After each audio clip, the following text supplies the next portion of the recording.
Agradecemos la repercusión que ha tenido este tema en Facebook.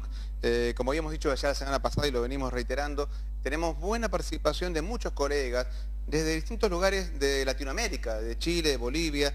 Aquí voy a leer algunos de los que nos han llegado. Alonso López Rubalcaba dice: llevo 2 años ejerciendo como psicólogo y me ha sido complejo vincular la psiquiatría. Silvia Ramírez dice: se vinculan perfectamente cuando cada uno interviene en el momento necesario. No hay un versus, hay un complemento. El versus es un invento de los psicólogos y los psiquiatras, pero de ninguna manera de la psicología y de la psiquiatría.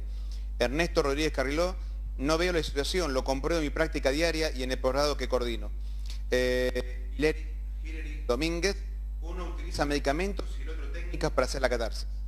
Fabiana Segura dice: no necesariamente el psiquiatra usa solo medicamentos, creo que eso es también un mito para desprestigiar a los psiquiatras. Aurín Gutiérrez Medina dice: son complementarios y en algunos trastornos específicos. Manuel Solares Arellano: somos los mismos locos, perseguimos un bien común, unidos. Alonso dice: mi formación como psicólogo llevé psicofármaco, más que analizar el beneficio de una droga, se analizan los efectos colaterales. Por ello me resulta complejo remitir con psiquiatras.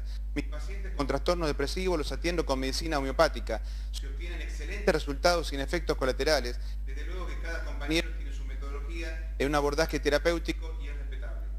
Ernesto dice: hoy en día la asistencia en salud mental no solo puede ser la experiencia de cada quien, debe basarse en la experiencia, sí, pero en combinación con la mejor evidencia. No podemos mantener un paciente con depresión mayor sufriendo sin antidepresivos porque somos psicólogos. El trabajo en conjunto, en todo caso, si el psiquiatra no hace psicoterapia, debe ser la norma. Y siguen los comentarios que luego seguiré leyendo y de alguna manera nos hace pie a la pregunta que hemos dejado, ¿no, Víctor? El tema este de cuáles son los riesgos cuando un dogmático o, como dijiste vos, un fundamentalista se cierra en la idea de yo de mi lugar te voy a curar y no necesito a nadie más. Ya sea un psiquiatra o ya sea un psicólogo, ¿no? ¿Cuáles son los riesgos? Los riesgos son la falta de diagnóstico preciso. Cuando uno hace el diagnóstico correcto, sea un psiquiatra o sea psicólogo, el camino a seguir va a ser certero. Cuando no hay diagnóstico correcto, los resultados pueden llegar a ser catastróficos. Hay 2 grandes grupos, como vos sabrás, de trastornos de las personas, que son los trastornos psiquiátricos mayores y los trastornos psiquiátricos menores. Los trastornos psiquiátricos mayores son más bien del campo de la psiquiatría y de la psicofarmacología, y los menores son digamos, del campo mixto. Te pido, para que la gente se ilustre bien, que nos comentes cuáles son los casos más ejemplificados de cada uno, como para que uno se pueda ilustrar. Los trastornos psiquiátricos mayores son lo que se denominan enfermedad bipolar, la psicosis, la esquizofrenia, y los trastornos psiquiátricos menores son las llamadas neurosis, estado de ansiedad o de angustia. Bien. En la propaganda, como suele pasar, todos intervenimos con mucha ansiedad en este programa, salió una pregunta que justamente pasó con el tema del ataque de pánico, que es un tema bastante habitual, que no sé vos si lo ves así, yo sí lo veo cada vez más frecuente, cada vez más desnudo, tal vez, ¿no?, a la realidad, por lo menos, de lo que a uno le llega a terapia. Y está, digamos, la intervención en donde hasta un cierto punto un psicólogo puede ayudar, pero si la persona recurre permanentemente a este estado y no puede tener una vida social, hay algo ahí que evidentemente los psicólogos no podemos hacer solos. Y ahí es donde justamente, digamos, sin embargo este caso a veces es minimizado por muchos psicólogos y supone que una persona simplemente tiene una fobia generalizada y ahí quedó la cosa. Por eso se preguntaba cuáles son los riesgos. ¿Qué le pasa a esta persona que al no ser tratada puede ir justamente incrementando sus factores, digamos, anímicos depresivos y de esa manera aislarse más del contexto?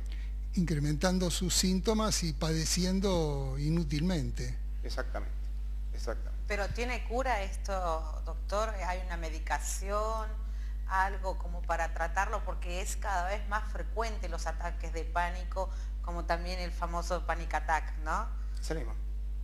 La versión inglesa, digamos. Claro, panic attack es estados de ansiedad aguda. Los estados de ansiedad aguda viene a ser algo, para ejemplificarles, para que lo entiendan mejor, como cuando un automóvil tiene una alarma antirrobo muy sensible, que con la vibración de un caño de escape que pasa cerca se dispara, o apenas lo tocan se dispara la alarma. Eso es lo que sucede con los pacientes, las personas que tienen estado de ansiedad aguda o ataques de pánico. Eso se corrigen con medicamentos apropiados y con terapéuticas psicológicas. ¿Y dónde tengo que ir? ¿Con el psicólogo o el psiquiatra? Porque muchas veces muchos nos preguntamos eso. ¿Quién trata esta enfermedad que es tan frecuente en tantas personas? En realidad deben hacerse ambas cosas. Ambas cosas. Pero, digamos, como regla general, cuando un paciente con cuadros de ansiedad aguda mejora, pero no termina de curarse con una terapéutica psicológica, debe acudir a un psiquiatra para que lo medique. Se complementa, y del mismo modo, dos. Cuando un paciente es tratado psicofarmacológicamente de sus estados de ansiedad aguda y mejora, pero no del todo, necesita complementar con una terapia psicológica. Muy bien. ¿Miriam? No, yo estaba absorta escuchándolo porque realmente me interesa. Yo trabajo en neuroeducación, neurociencias, y esto tenía que ver con el diagnóstico certero que usted estaba diciendo, ¿no? ¿Qué miedos da ante un diagnóstico y esto de concurrir a un psicólogo, y teniendo en cuenta que no todos los profesionales, ¿no?, trabajan de la misma manera, siguen con el proceso y no llegan a ningún punto y a una recuperación del problema? Yo pensaba en los chicos, ¿no? Cuántas veces dan vueltas sobre un diagnóstico erróneo, y lo primero que tendrían que concurrir, por supuesto, psicólogo y psiquiatra, como para hacer, y hay un miedo, hay una cuestión entre los padres cuando hay una derivación de un control a nivel salud mental, hay un miedo. No sé si usted está de acuerdo con esto. Sí, lo que pasa es que con los chicos tienen otras manifestaciones que no son como las de los adultos. Por ejemplo, un ejemplo muy común que vemos a diario es los chicos que expresan aburrimiento, que nada les conforme y que están aburridos. Esos chicos en realidad sufren de depresión. Claro. Coincido. Y debe ser tratada según cada caso. Coincido.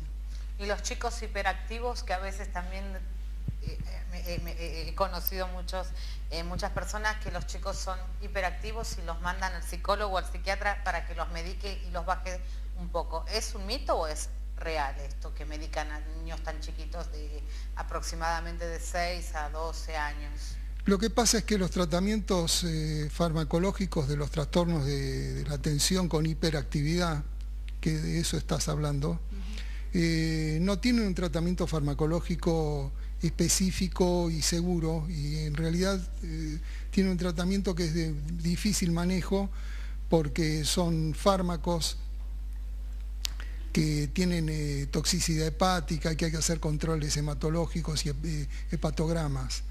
Generalmente ese tipo de cuadros es mejor tratarlos psicológicamente. Sin medicación. En general sin medicación o con una medicación muy light, muy suave, como complemento. Aquí hay una observación que quiero agregar, porque muchas veces pasa que los padres apenas genera conflicto el chico, la maestra o la directora llama a los padres y es el chico problema, ¿no? Entonces lo que le pide la maestra o la directora a la familia es a ver si salgo con tu hijo porque la clase es imposible, no puedo seguir adelante. Y por lo general suelen ser, digamos, llevados a intervención porque algo el chico no está bien y no saben los padres cómo intervenir. Yo quiero que, si te parece bien, después de la próxima pausa, aclaremos bien cuándo se da el ADD, cuándo un padre puede llegar a tener, digamos, una especie de diagnóstico diferencial, como para darle una pauta muy básica y realmente tiene que mandarlo. Porque no sé si querés después también lo charlamos o no, lo debatimos. Para mí los chicos no tienen que ser estigmatizados de chiquitos. Si se puede evitar, digamos, que sea el chico problema y llevado al psicólogo, al psiquiatra, mejor. Pero bueno, si querés lo debatimos después de la pausa, en donde justamente seguimos trabajando el tema de psicología versus psiquiatría. Como se dan cuenta, un universo muy amplio que de alguna manera vamos de a poquito conociendo un poco mejor. Volvemos, no se vayan.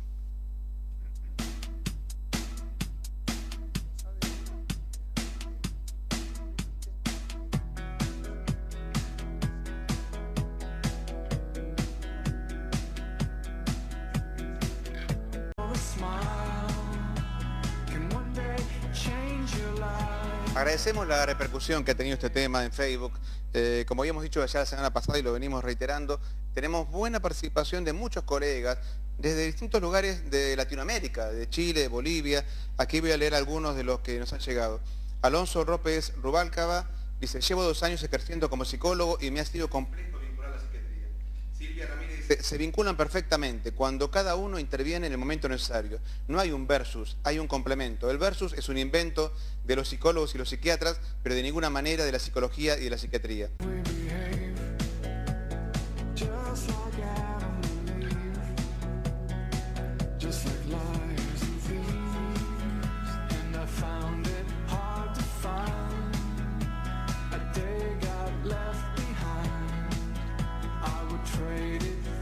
A los psiquiatras. Aurín Gutiérrez Medina dice: son complementarios y en algunos trastornos específicos. Manuel Solares Arellano: somos los mismos locos, perseguimos un bien común, unidos. Alonso dice: mi formación como psicólogo llevé psicofármaco. Ernesto Rodríguez Carriló: no veo la situación, lo compruebo en mi práctica diaria y en el posgrado que coordino. Hilary Domínguez: uno utiliza medicamentos y el otro técnicas para hacer la catarsis. Fabiana Segura dice: no necesariamente el psiquiatra usa solo medicamentos, creo que eso es también un mito para desprestigiar